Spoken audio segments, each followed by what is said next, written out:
All right, we got enough time for one more. Let's give it a go. My students picked number 26.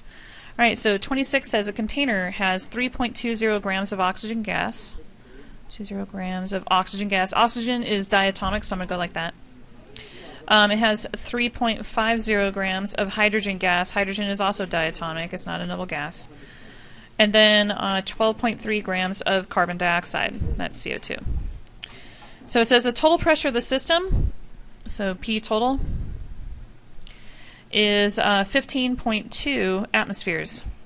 Let me guess. Yep, they want to know the partial pressure of each gas. So partial pressure, the general formula, so partial pressure, what you have to do is you have to do a mole fraction, and then you times that by the total pressure of the system. Okay, so you have all of these masses, and that's nice and everything, but what you actually need is moles so that you can do mole ratios. So to each of these, you need to calculate moles. All right, so oxygen, 32.0 grams per mole. Hydrogen is 2.0 grams per mole. And carbon dioxide is 44.0 grams per 1 mole. O2. Okay, so let's just go through and get all of those moles. 3.2 divided by 32. That will give you 0.1, exactly 0.1. So I'm going to add some significance by adding a couple zeros to the end of that, okay?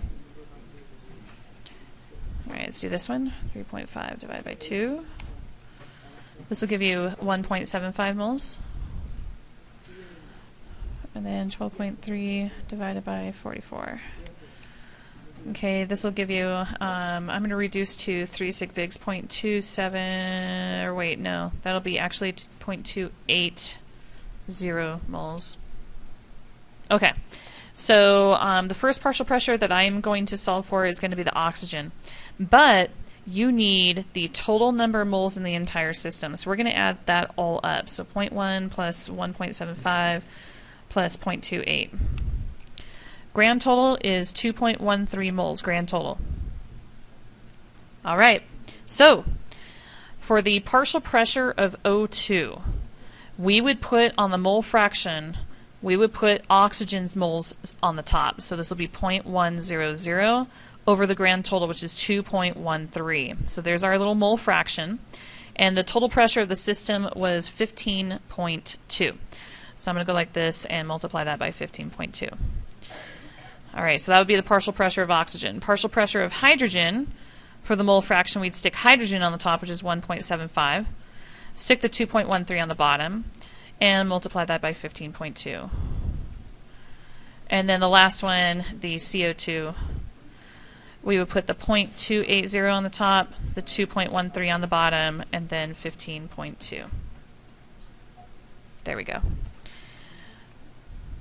All right, so let's solve for each.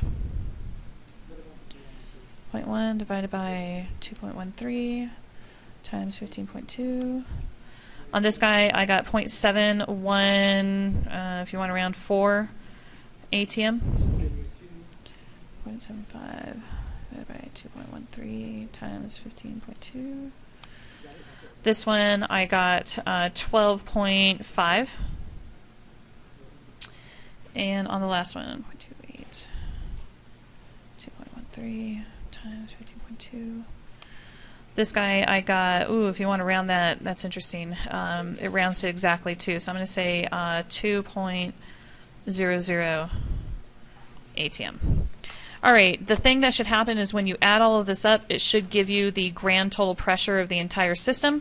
So I do want to just kind of check that. So I'm going to go 2 plus 12.5 plus 0.714.